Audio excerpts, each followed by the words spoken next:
이제 우리나라가 총선이 얼마 안 남았죠. 오해하지 마십시오. 제가 정치적인 어떤 특정 입장을 말씀드리려고 하는 게 아닙니다. 그냥 오해할 수 있으니까. 대만은 이미 또 우리와 비슷한 총선을 얼마 전에 했습니다. 미국도 11월에 대선이 기다리고 있고요. 유력한 각 국가들이 선거를 치렀거나 치르려고 코앞에 있거나 아니면 선거를 치르기 위해 치열한 과정을 거치고 있습니다. 이게 왜 그렇게 사람들이 민감해하고 치열하고 어느 당 혹은 어느 정치인 인물에 대해서 이야기하는 게 왜 이렇게 첨예하게 대립이 될까요? 그만큼 우리의 일상이 쉽지 않고 사는 게 어렵고 그래서 우리의 갈망이 큰 거죠. 어디 보고 계십니까? 발을 보고 계십니까? 네, 발이 설교하는 것도 아니고 실내화를 잘 신으시고 자세를 똑바로 한 다음에 저를 보세요. 네.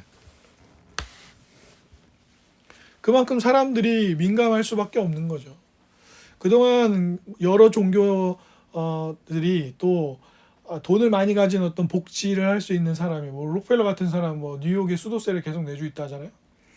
그런 일들이 있지만 그럼에도 불구하고요, 여러분 나라가 1년 예산을 써서 국민들의 복지를 감당하는 것만큼 할 수가 없어요. 한 사람이 그렇게 할 수 없습니다. 빌 게이츠나 뭐 워렌 버핏 같은 사람이 아무리 돈이 많아도 돈이 많은 건 사실이지만 그 사람들이 한 국가나 지역 전체의 사람들의 복지를 책임져 줄 수는 없어요. 그래서 국가나 국회의원들 뽑는 일들을 사람들이 민감한 거예요. 거기에 우리의 삶에 굉장히 많은 것들이 걸려 있는 거죠. 그죠? 제가 어디도 그런 글을 잠깐 봤는데 캐나다에서 이민을 가서 사시는 분이 캐나다에 이민을 오려고 생각한다면 이런 한 4가지 정도에 자기가 해당되면 오면 안 된다, 캐나다에. 그래서 한국의 의료 시스템이 편하다고 생각한다면 캐나다에 절대 오지 말라는 거예요. 캐나다에는 그런 말이 있대요. 의사 전문의, 그러니까 그 분야의 전문의를 만나서 진료를 받고 처방을 받기 위해서는 2가지 길이 있다는 거예요. 죽거나 살아남아서 그 의사를 만날 때쯤에는 자연치유가 됐거나. 그러니까 전문의 만나기가 그렇게 힘들다는 거예요. 그 영국도 그렇죠. 무료인데 네, 몇 개월 걸려요. 그 전문의 한번 만나고 진료 받으려면. 근데 우리는 동네 병원에 가도 전문의들이 있고요. 전문의 만나기 어렵지 않은 나라예요. 많이 기다려도 3, 40분 사람 많을 때 1시간 기다리면 전문의를 만나잖아요. 근데 그렇게 몇 개월이 걸린다는. 그러니까 우리 갈망이 큰 거죠. 우리가 누군가를 뽑을 때, 우리가 어떤 국회의원을 선택할 때, 어떤 구청장, 시장을 선택할 때, 우리가 대통령을 선택할 때, 우리가 어느 정당에게 표를 주어서 국회에서 좋은 법들, 그러니까 우리가 원하는 법들을 이루어지도록 할 것인가. 그만큼 갈망이 큰 거예요. 근데 그 갈망이 크다는 건 뭡니까? 살고 싶은 거죠. 행복하게 잘 살고 싶은 거예요.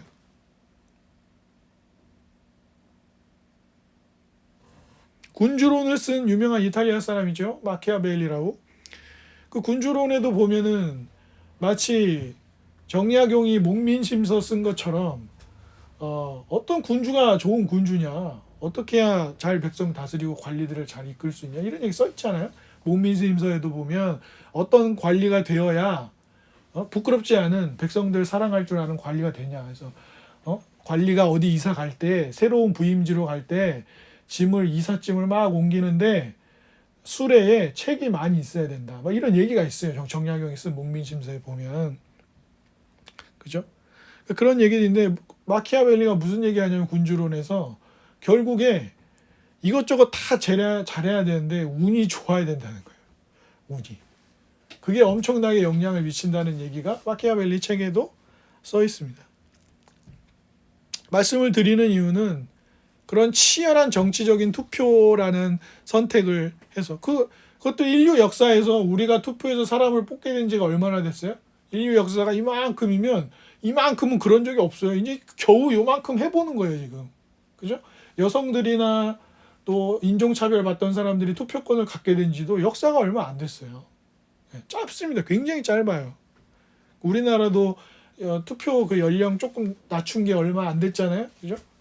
그 얼마 되지 않았습니다. 그만큼 치열한 거죠. 그런데 이게 도대체 그럼 오늘 본문이 다루는 부활하고 뭔 상관이 있길래 목사님 그런 얘기를 서두에 꺼내는 겁니까? 그렇게 다들 행복하게 살고 싶은데 우리 스스로도 그렇고 세상도 우리에게 묻는 거예요. 사실은 우리가 세상 사람들에게 예수님의 부활에 대해서 잘 얘기를 안 해요. 예수 그리스도를 이야기하고 예수 그리스도가 하신 일을 이야기할 때 우리는 주로 예수님의 죽음과 예수님의 십자가 사건을 이야기하면서도 죽음의 포인트를 두고 우리를 대신하여 하나님의 형벌을 받으셨다. 우리가 죄의 문제를 가지고 있어서 이 세상이 엉망이다. 이런 언급은 하지만 부활에 대한 이야기는 잘 하지 않아요. 그 얘기는 곧 무슨 얘기냐? 그리스도인들이나 비그리스도인들이나 그렇게 치열한 투표 선택, 정치 얘기 꺼내면 막 가족들도 서로 얼굴을 붉히게 되어지는 그런 아주 갈등적인 요소가 많은 갈망, 갈급함을 제대로 된 나라에서 나도 혜택 받으면서 제대로 살고 싶다라는 그런 강렬한 열망을 표출하면서도 그리스도인들이나 비그리스도인들이나 모두가 부활에 대해서는 잘 생각을 하지 않는다. 야, 어디 무슨 만화 같은 데서나 나올 죽은 사람이 살아났다는, 그죠? 만화 같은. 그래서 제가 옛날에 유치부 애들 20대 때 섬길 때 부활에 관해서 막 설교를 하는데 어떤 애가 손을 드는 거예요. 예배 시간, 설교 시간에 손 들면 되게 불편하거든요. 제가 설교를 하고 있는데 자기가 말을 해야 되니까. 그나마 손 들면 다행이에요. 막 중간에 막 얘기해요, 그냥. 꼬맹이들은. 그래서 걔가 뭐라 그러냐면은 그날 눈물을 흘리는 거여서 난 얘가 은혜를 받았나 그랬는데 그게 아니었어요. 그때 당시에 포트리스라는 만화가 있었어요. 막 탱크가 사람처럼 나와가지고 말도 하고 근데 막 싸우고 나쁜 애들을 하고 싸우고 막 이런 얘기였어요. 근데 거기 그러는 거예요. 오직 부활은 예수님만 하셨다. 제가 설교를 하고 있었는데 아니라는 거예요. 포트리스에서 그 주인공도 죽었다 3초 후에 살아났다는 거예요. 또 하필이면 3초야. 그래가지고 뭐 얘가 눈물 흘리는 거예요. 예수님만 다시 살아나신 게 아니라고. 그래가지고 설득하느라 제가 아주 진을 뺐는데 그만큼 우리가 부활에 대해서는 그리스도인들조차도 자기 일상을 살아갈 때 예수님을 생각할 때 부활은 잘 생각을 안 해요. 그러면서 부활은 언제 써먹는 거예요? 예수님 다시 와서 이 세상이 끝날 때야 우리가 쓸 수 있는 어떤 비장의 카드처럼 생각한다는 거죠. 우리의 일상과는 거리가 멀어요. 근데 우리가 앞에서도 살펴봤지만 고린도전서 15장에서 사도 바울이 뭐라고 이야기합니까? 어떻게 이야기하고 있어요? 앞서서 뭐라고 얘기했습니까? 만일 부활이 없으면, 예수님이 살아나신 것이 없으면 이라고 얘기하면서 사도 바울이 뭐라 그랬어요? 우리는 제일 불쌍한 사람이고 우리는 여전히 죄 아래 있는 거고, 그죠? 우리가 여러분에게 전했던 복음도 다 헛된 것입니다. 이렇게 얘기한단 말이에요. 여러분 잘 보세요. 곧 무슨 이야기예요? 부활을 믿고 그 부활의 기초에서 먹고 마시면서 일상을 살지 않는다면 사도 바울은 뭐라고 얘기하는 거예요? 그러니까 부활이 없다고 말하는 것도 문제고 당시 그리스 로마 세계에서의 영향을 받아서 부활에 대해서 왜곡되게 이해하는 것도 문제인데 그렇게 되면 우리의 삶이 어떻다는 거예요? 우리는 여전히 죄 아래 있고 제일 불쌍한 사람들이고 세상에서 그리스도도 부활하실 수 없다. 그리고 그것이 없다면 우리에게 아무 소망이 없다. 이렇게 얘기하는 거예요. 그러니까 사도 바울이 고린도 교회 형제자매들에게 말하는 맥락을 따르자면 부활에 대한 확고한 이해와 그것을 기대어서 살아가는 일상이 없다면 그리스도인인 우리들은 여전히 죄 아래에 있는 것이고 가장 불쌍한 사람들이고 그리스도의 부활의 능력을 현실 세계에서 맛보지 못하는 사람들이에요. 그건 더 깊이 얘기하면 믿지 않는 비그리스도인 이웃들에게도 교회가 줄 수 있는 복이 제대로 없다. 그리고 더 강력하게 정치나 또 정치가 아니더라도 사람들이 난 이것만 있으면 정말 살 수 있을 것 같아 라고 말하는 것들에 대해서 우린 대답할 게 없어진다는 거예요. 그러니까 우리가 복음을 세상에 준다고 할 때, 그 좋은 소식을 준다고 할 때 그 좋은 소식을 제대로 줄 수 없다는 거죠. 그러니까 어떻게 보면 한국교회가 강력하게 힘을 잃었다라고 할 때 복음이 주는 은혜, 복음이 주는 힘을 상실한 것일 수 있는데, 거기에는 어느 정도의 퍼센트라고 정확하게 진단할 수는 없어도 부활에 대한 먼저 믿고 있는 우리들의 이해, 알고 있는 정도, 그리고 먹고 마시며 일상을 살아가는 우리들이 부활에 대한 확고한 은혜를 가지고 그것을 기대는 것이 우리 안에 상당히 사그라져 있다, 떨어져 있다고 볼 수밖에 없는 것이죠. 먼저 그러면 이 사도 바울이 하고 있는 얘기를 잘 이해하려면 시편 93편 1절이나 시편 103편 19절이 이야기하는 만물을 다스리시는 왕이신 하나님에 대한 이해가 좀 필요합니다. 부활과 그게 뭔 상관이냐 이렇게 생각이 드실 수가 있어요. 그게 왜 연결이 되는지 제가 설명을 드릴게요. 이게 성경 전체를 관통하고 있는 주제입니다. 하나님이 왕이셔서 모든 것을 통치하시기 때문에 이 온 우주는 그분의 것이에요. 이 온 우주는 하나님의 통치와 다스림 속에 기쁨과 소망을 누릴 수 있습니다. 그리고 우리가 그분의 백성으로 살아가면서 그 나라를 누리는 거죠. 그래서 이사야서 11장 1절에서 5절 그리고 10절 11절을 보면 이런 얘기가 나와요. 장차 다윗의 한 후손이 일어나서 남다르게 하나님의 영으로 충만한 다윗의 후손이 나타날 거다. 그리고 그가 가난하고 억압받고 정의롭지 못한 그런 사람들로부터 핍박받고 어려움을 당하는 그 가난하고 힘없는 이들이 살아날 것이고 정의가 실현되는 나라가 임할 것이다. 모든 차별과 모든 평화의 깨어짐들이 사라질 것이다. 이렇게 이야기해요. 한 구절은 아예 제가 읽어드리겠습니다. 이사야서뿐만 아니라 다른 선지서에도 그런 얘기들이 많이 나오지만 제가 이사야 11장에 나오는 한 구절을 읽어드리겠습니다. 이렇게 이야기합니다. 이사야가 그때 그 장차 올 그 후손의 얘기로 이렇게 하는 거예요. 그때 이리가 어린 양과 함께 살며 표범이 어린 염소와 함께 누우며 송아지와 어린 사자와 살찐 짐승이 함께 있어 어린 아이들에게 끌리며 암소와 곰이 함께 먹으며 그것들의 새끼가 함께 엎드리며 사자가 소처럼 풀을 먹을 것이며 젖먹는 아이가 독사의 구멍에 장난하며 젖된 아이가 독사의 굴에 손을 넣을 것이라. 내 거룩한 산 모든 곳에서 해를 당하는 일도 없고 몸이 상하는 일도 없고 물이 바다를 덮음같이 여호와를 아는 지식이 세상에 충만할 것이다. 이렇게 이야기합니다. 이것만 읽으면 너무 아름다운 세상 아닌가요? 강자가 약자를 착취하지 않고 강자와 약자가 모두 함께하며, 그죠? 사자가 뭘 먹는다고요?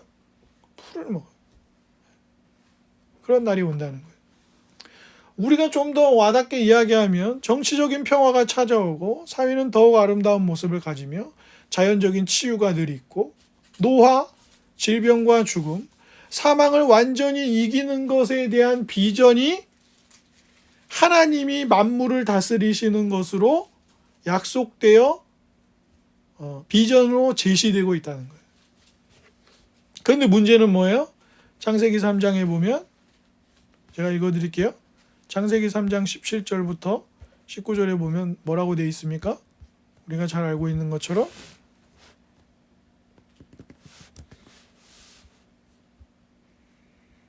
아담에게 이르시되 내가 네 아내의 말을 듣고 내가 너에게 먹지 말라 한 나무의 열매를 먹었은즉 땅은 너로 말미암아 저주를 받고 너는 네 평생에 수고하여야 그 소산을 먹으리라.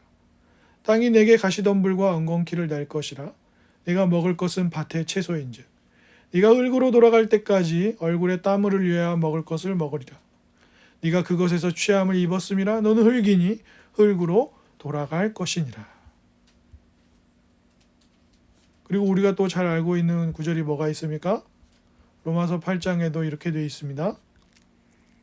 제가 읽어드릴게요.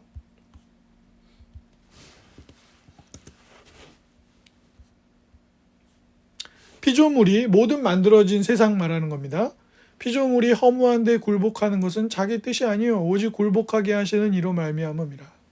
그 바라는 것은 뭘 바래요? 피조물도 그 썩어짐의 종노릇한 데서 해방되어 하나님의 자녀들의 영광의 자유에 이르는 것이 모든 피조물이 썩어져가는 이 부서진 세상 속에서 바라는 것이다. 이렇게 설명하고 있어요. 그러니까 뭐예요? 그런 이사야 선지자를 통해서 하나님이 강력하게 보여주시는 모두가 갈망하는 그 진짜 나라에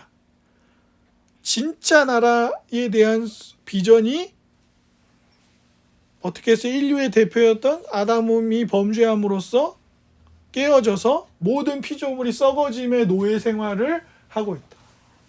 죽음 아래 놓인 상태로 살다. 그러니까 우리가 뭘 바라는 거예요? 제대로 된 나라를 원하는 거예요. 제대로 된 나라. 지금 미국 사람들이 되게 힘들어하고 있어요. 왜요? 특히 미국에서 공부 좀 했다. 그래도 내가 좀 상식이 있다. 이런 사람들은 트럼프 안 뽑으려고 그래요. 근데 뭐 지금 제대로 시작도 안 했는데 여론에서 조사해서 이겨요. 보통은 현직 대통령이 한 10% 이 정도 이겨요. 역대적으로. 근데 이건 지금 트럼프가 이겨버리는 거예요. 그러니까 지금 트럼프가 무슨 말 하면 이 사람이 대통령이 되면 그 정책이 실행이 되겠구나. 이렇게 되는 거죠. 우리나라도 문제예요. 당장 군사 분담비 이런 거 요구할 거라고요. 그렇죠? 우리나라가 뭐 했어요?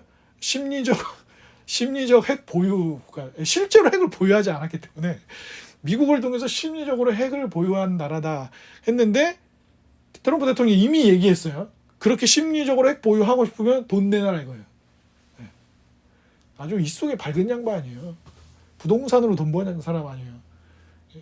버라이어티 프로그램도 예능 프로그램도 해가지고 직원들 막 쓰다 You fire 그걸로 유명해졌잖아요. TV에 나와서 사람들한테 투자 기회 주고 TV 프로그램으로 그리고 거기서 이제 잘못하면 You fire 너 해고야 이걸로 이 미국 사회에서 이제 지명도도 생기고 그랬죠. 원래도 좀 부자였지만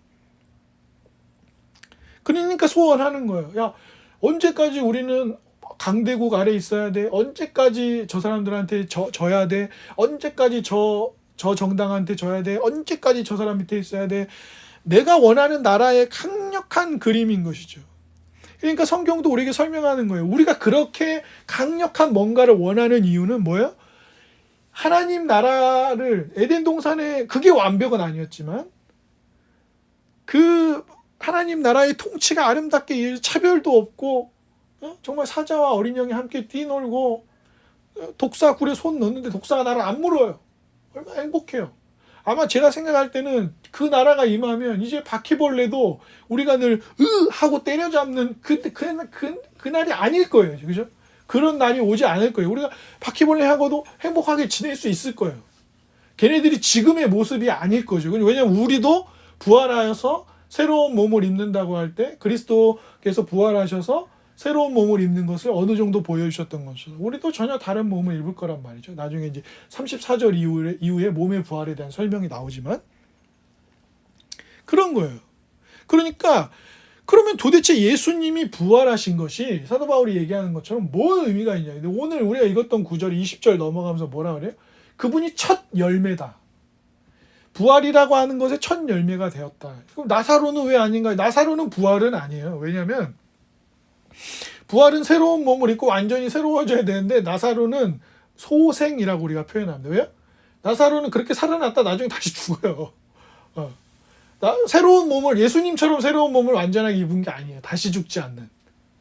그래서 그것은 소생이라고 해요. 그러니까 나사로는 부활의 전조를 보여주긴 하지만 부활의 첫 열매가 아니죠. 예수님이 부활의 첫 열매인 거예요.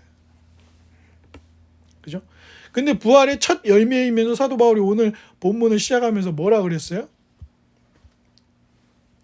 그죠? 제가 그 부분을 읽어드릴게요. 오늘 본문에서 시작하면서 첫 열매가 되셨어요. 근데 사망이 한 사람으로 말미암았는데 죽은 자의 부활도 한 사람으로 말미암는다. 아담 안에서 모두가 죽었는데 종노릇하게 됐는데 죽음에 그리스도 안에서 모든 사람이 삶을 얻는다. 이렇게 설명을 이어가고 있습니다. 그러니까 이렇게 얘기하는 거예요. 우리가 늘 하나님 나라를 설명할 때 그 이사야 선지자와 수많은 선지자들을 통해서 또 다윗에게도 너의 후손이 그렇게 할 거라고 약속을 하셨거든요. 이 왕좌가 영원히 있는 왕좌. 죽었다 살았다가 그리고 막 나쁜 왕이 나타났다 좋은 왕이 나타났다 이런 게 아니라 정말 너의 후손 중에 제대로 된 왕이 나타나서 내가 아브라함에게 약속했던 너의 그 후손이 만민에게 복이 될 거라고 약속했던 그리고 아담에게도 너의 후손이 뱀의 머리를 상하게 할 거라고 약속했던 이거는 그냥 후손이 삼손처럼 헤라클레스처럼 문제를 해결한다는 얘기가 아니라 이 하나님의 나라가 아담이 잃어버린 이 나라, 부서지게 된 나라, 썩어지며 종노릇하게 된 나라가 회복될 거라는 얘기예요. 근데 예수님이 오셨잖아요. 예수님이 오셨고 예수님이 우리의 형벌을 대신 받으시고 죽으시고 부활하시고 올라가셨어요. 그리고 다시 오실 것을 약속했죠. 근데 그때 예수님이 하셨던 말씀이 예수님이 사역을 공적으로 구원자로서 사역을 처음 시작할 때 공적으로 일을 하시면서 그걸 공생애라고 하는 거예요. 그래서 근데 그때 처음으로 하셨던 말씀이 뭐예요? 사람들한테 뭘 하라 그랬어요? 사람들 그죠? 회개하라. 하나님 나라가 임했다. 하나님 나라가 올 거다. 그랬어요?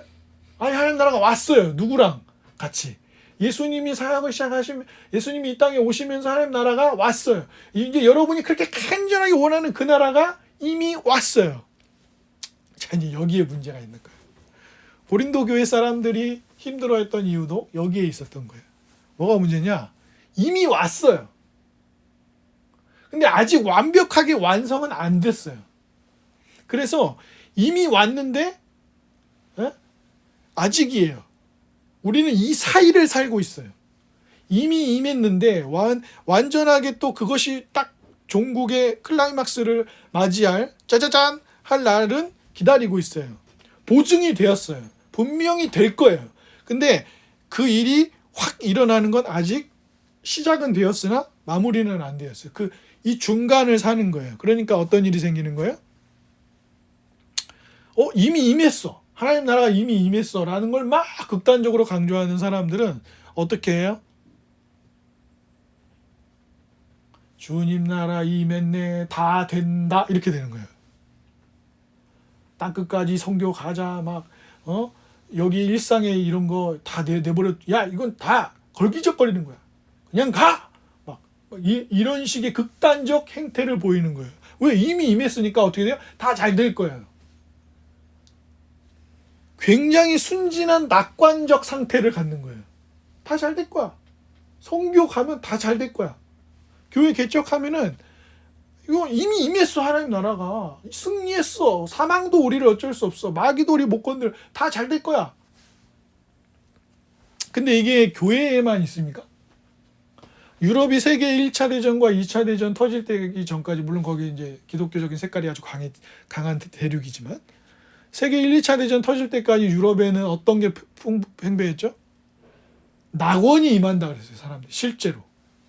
산업혁명이 일어나고 우리가 요즘 AI 얘기하는 것보다는 여러분 그거 아십니까? 이제 지금 그 챗 GPT 만든 오픈 AI에서 요즘에 이제 그거 많잖아요. 그림을 AI가 그려주는 거. 집어넣으면 바로 그림 멋지게 만들어주거든요. 이제 영상을 만들어줍니다, 지금. 근데 반년 전인가 1년 전까지만 해도 오픈 AI에서 그거 내놨어요. 근데 30초, 1분, 아니면 그림이 영상처럼 움직이는 정도였거든요. 지금은 달라요. 최근에 오픈 AI에서 이제 아직도 완전 공개는 안 했어요. 사람들한테 공개를 안 했어요. 그러니까 쓸 수 있도록 공개는 안 했어요. 어느 정도 지금 자기네가 될 수 있는지만 보여줬어요. 근데 영상의 질이 굉장히 높습니다. 그 얘기는 곧 무슨 얘기냐? 단어 4개를 집어넣는데 1분짜리 영상을 만들어줘요. 아주 현실 같아요. 이건 딥페이크 같은 걸 하는 게 아니에요. 그 얘기는 곧 무슨 얘기예요? 단어 몇 마디나 문장 몇 개나 혹은 그 이상의 무엇으로 1시간짜리 영화를 만들 수 있다는 얘기예요. AI가. 그러면 자기가 좋은 작품 시나리오만 있으면 배우도 없어도 되고요. 어디 촬영지로 촬영 안 가도 돼요. 카메라도 필요 없어요. 스턴트맨도 없어도 돼요. 뭐예요? 그냥 치면 이제 영상이 만들어요. 아니, 두 분이 우리 교우들은 이런 얘기 할 때마다 놀라지를 않아요, 여러분. 이게 정말 혁신적인 거예요, 여러분. 이제는 정말 자기가 똑똑해서 시나리오만 쓸 줄 알면 어마어마한 영화를 만들어낼 수 있어요. 내가 송강호 씨 캐스팅하고 싶어요. 안 돼요. 이미 러시아에서는요, 브루스 윌리스가 지금 약간 치매 증상 겪고 되게 힘들어하고 있잖아요. 가족도 기억 못하고 막. 브루스 윌리스한테 연락해가지고 계약 맺어가지고요. 브루스 윌리스 얼굴 딥페이크 해가지고 광고를 만들었어요. 그거는 딥페이크예요. 그러면 브루스 윌리스랑 계약도 해야 되잖아요. 근데 이건 안 해도 돼요. 내가 원하는 얼굴의 이미지를 가진 사람을 그냥 문장으로 치기만 하면 만들어줘요. 제가 오늘 오후에 그 링크를 걸어드릴 테니까 한번 보세요. 기가 막혀요. 깜짝 놀랍니다, 진짜. 몇 개월 만에 그렇게 발전을 했어요. 몇 개월 만에. 그러니까 겁도 나는 거예요. 매트릭스가 남의 일이 아니에요. 사람을 진짜 인큐베이터 같은 데 가다 놓고 우리가 그 디지털 세상 속에 살고 있는데 나는 그게 현실이라고 생각하면 살지도 모를 날이 올 수 있는 거죠. 왜냐하면 문장 몇 마디로 한 문장으로 그런 영상을 보여줄 수 있다면 그건 왜 불가능하겠어요, 그죠? 터미네이터도 남 일이 아닌 것 같고. 조금 더 제가 넘어왔는데, 그러니까 이미와 아직의 이 긴장 속에 살고 있는데, 그렇게 낙관하는 사람들은 세계 1, 2차 대전 터지기 전까지는 산업혁명이 있고 막 이러니까 난리가 나는 거예요. 막 비행기가 만들어지고 막 대규모, 그 전까지 대량 생산이란 건 없었어요. 이런 공산품은. 그죠?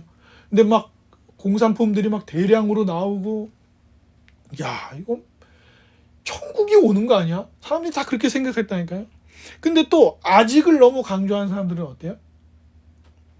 야, 예수님 믿어도 힘든 일도 생기고 그래. 이 정도면 괜찮아요. 근데 아직을 강조하는 사람들은 굉장히 비관적이고 부정적인 거예요. 아직 아니야. 주님 2번째 오시는 그때까지는 아직 아니야. 그래서 누가 좀 주님 나라의 복을 현실적으로 내가 이렇게 경험하고 있어. 그러면 뭐라 그래? 아휴, 진짜 네가 예수님 믿은 지 지금 몇 개월 됐니? 6개월 됐니? 지금은 막 기쁘고 막 예수님 생각만 해도 눈물 나고 그러지? 나처럼 한 20년 돼봐. 누가 예수님 얘기하면 그래, 뭐 예수님 그렇지 뭐. 예수님이 당신을 왜 죽으셨습니까? 내가 그거 모르나?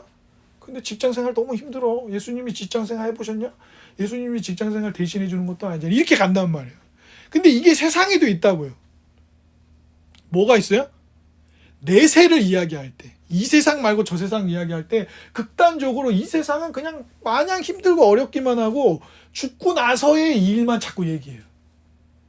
심지어 어떤 경우는 그리스 로마 세상도 그랬는데 죽으면 끝이다. 이것도 저것도 없다. 그러니까 늘 부정적이에요. 늘 비관적이고. 누가 조금 인생에 대해서 좋은 얘기야. 누가 자기 이제 이 사람 오늘 결혼해요. 친구 결혼식 갔어. 오늘 결혼. 채원아 결혼 축하 이래야 되는데 왜 하냐? 이걸 왜 하냐? 이러는 사람이 있는 거예요. 근데 아까 반대로 또 어떤 사람이 있는 거예요? 결혼하면 최고야. 막 이런 사람이 있는 거예요.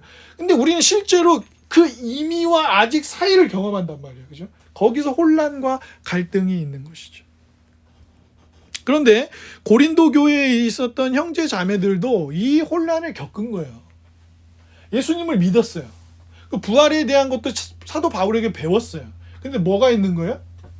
살다 보니까 여전히 고린도 도시에서 이방신들을 섬기는 문화, 상거래하는 문제들, 그리고 결혼, 성적인 부분, 또 일상을 사는 부분, 이 모든 것에서의 이질감을 느끼는 문제들, 이걸 어떻게 적용해서 살아가야 될지에 대한 고민, 또 죽음 이후에 대해서 잘못 이해하는 오해들, 이런 것들이 생겼다 그랬잖아요. 그래서 부활을 왜 없다고 하냐라고 사도 바울이 얘기를 했잖아요. 그러니까 그런 일들이 있는 건데 오늘 우리도 그런 거예요. 지난주에 틴켈러 목사님이 지적하신 현대의 문제를 지적했잖아요. 그렇게 병 치료가 잘 되는 세상에서 죽음이 멀어지는 것에 대한 문제들, 또 그것을 당연하게 받아들이는 문제들, 이런 것들을 오늘 우리도 경험하는 거예요. 그러니까 우리가 세상 사람들에게 부활에 대해서 점점 말을 안 하게 되는 거죠. 하는 건 뭐예요? 부활절 예배를 통해서 계란 주고 착한 이미지를 주고 막 이런 것만 얘기하는 거예요. 근데 그렇지 않습니다. 부활은 우리에게 무엇을 안겨줍니까? 부활은 뭘 알려줘요? 아무도 우리에게 진리를 확실하게 알 수 없다고 말합니다. 진실을 알 수 없다고 말해요. 하지만 부활은 우리에게 하나님이 말씀이 분명히 살아있고 그 말씀이 반드시 이루어진다는 걸 우리에게 확정해줘요.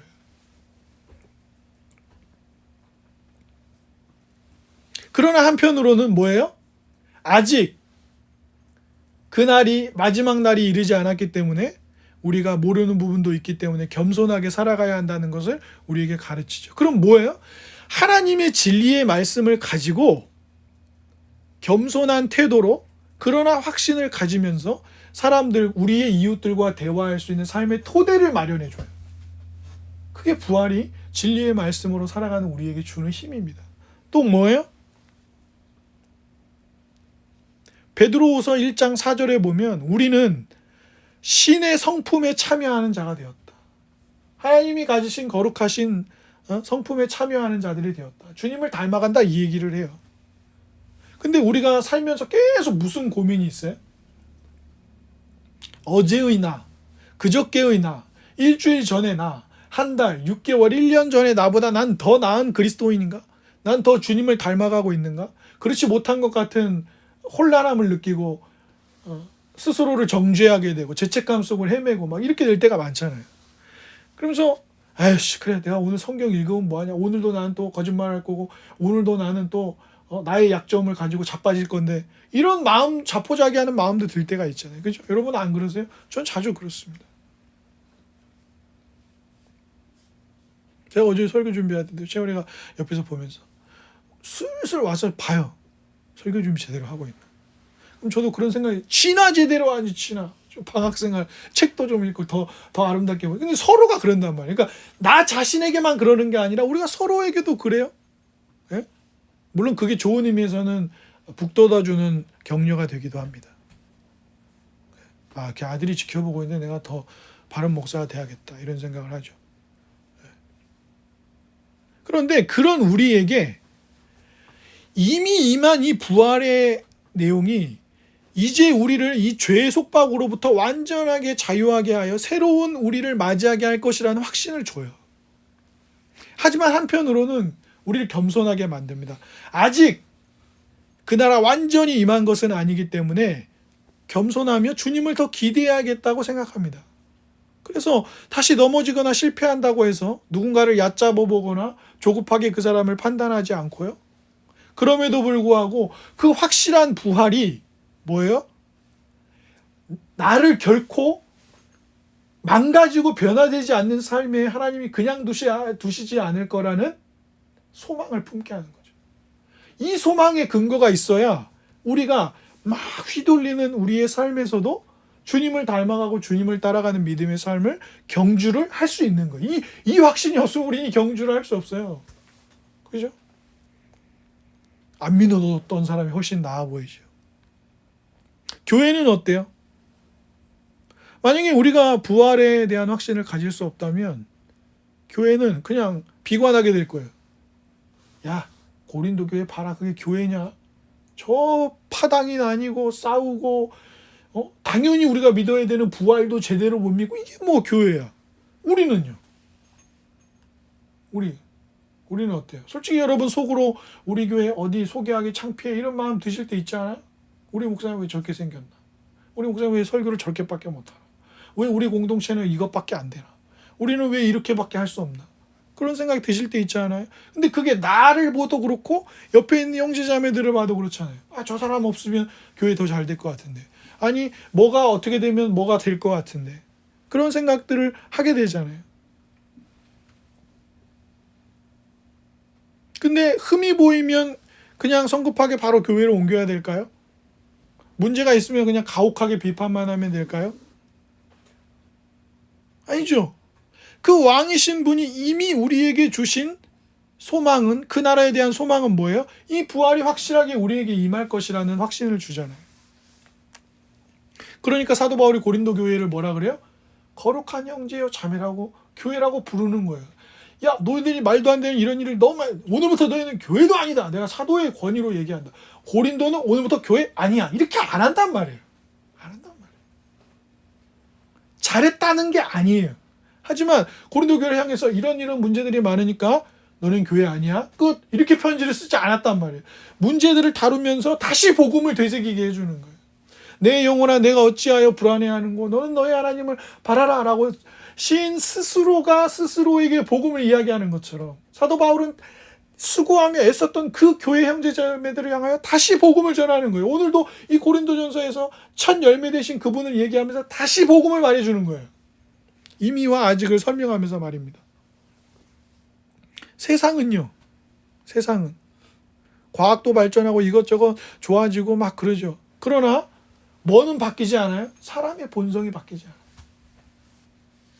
AI 혁명이 일어나고 막 영상도 이제 만들어지고 어쩌면 진짜 터미네이터가 올지도 모르고 이미 왔을지도 모르고 그리고 매트릭스 같은 세상이 열릴지도 모를 만큼 과학이 막 발전하고 있는데 그죠? 벌써 지금 막 비전 프로 쓰고 길거리를 돌아다니는 사람들의 영상이 막 인터넷에 막 그냥 길거리에서 막 이러고 있습니다. 길을 걸어다니면서 손을 뻗고 막 뭐를 튕기고 막 그냥 하고 있어요 벌써.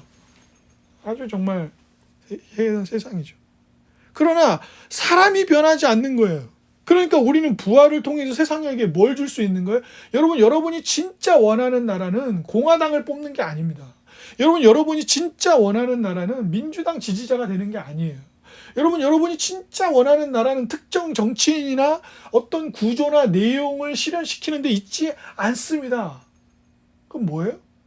부활하신 그리스도가 사자와 어린 양이 함께 뛰놀고 사자가 풀을 먹고 독사굴에 손 넣어도 하지 않는 여러분이 진짜 원하는 그 나라를 이루시는 완벽한 통치를 이루시는 하나님이 그 나라를 이루신다라는 확실함을 부활을 통해서 우리에게 주는 것입니다. 그리스도의 부활이 여러분에게 이렇게 중요한 문제예요, 여러분.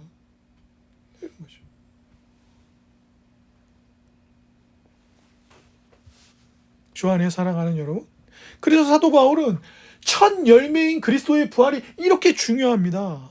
아담 한 사람 때문에 우리가 모두 죄인이 되었지만 그리스도를 통해서 우리는 생명을 새로운 삶을 다 얻습니다. 그러니까 사도 바울이 근데 설명하는 이 개념은 뭐예요? 그냥 기독교의 한 사건을 말하는 게 아니에요. 한 남자, 한 지역의 사건을 말하는 게 아니라 우주적인 변혁의 사건을 이야기하고 있는 거예요.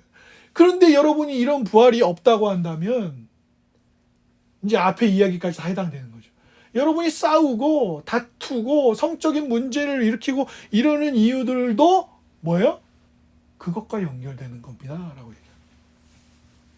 여러분에게 지어진 좋은 소식이 있잖아요. 민주당이 압승을 했습니다. 미국 민주당 말하는 거예요. 공화당이 압승을 했습니다. 트럼프가 됐습니다. 아니 바이든이 다시 됐습니다. 아니 어디 젊은 정치인이 갑자기 나와서 다시 됐습니다. 이 애플에 이제 안 나올 것 같던 새로운 천재 스티브 잡스 같은 또 천재가 나와서 또 혁명을 일으키는 세대가 되었습니다. 빌 게이츠 같은 사람이 또 나와서 기부를 많이 했습니다. 그러니까 우리의 소망이 아니라 예수 그리스도의 부활이 이 우주를 전체 신음하고 있는 이 우주 전체를 이미와 아직의 영원한 영광으로 이끌어가는 거예요. 2024년 버전의 게임을 하고 있는 사람들은 뭘 기다립니까? 2025년 버전을 기다리는 거예요. 유럽의 3대 악마 게임이 있습니다. 그 3대 악마 게임에 FM이라는 풋볼 매니저라는 게임이 있어요. 실제로 유럽에서 남편이 풋볼 매니저라는 게임을 해서 돈이 없고 이런 문제는 아니었어요. 남편이 돈을 잘 벌었대요. 근데 그 게임을 하느라 결혼 관계를 잘 유지하지 않았다고 소송이 걸려서 실제로 남편이 패소를 합니다. 거기에 나온 게임이 풋볼 매니저라는 게임이에요. 이 게임 한번 붙잡으면 계속 하게 돼요. 자기가 직접 선수를 사고 막 감독을 하고 막.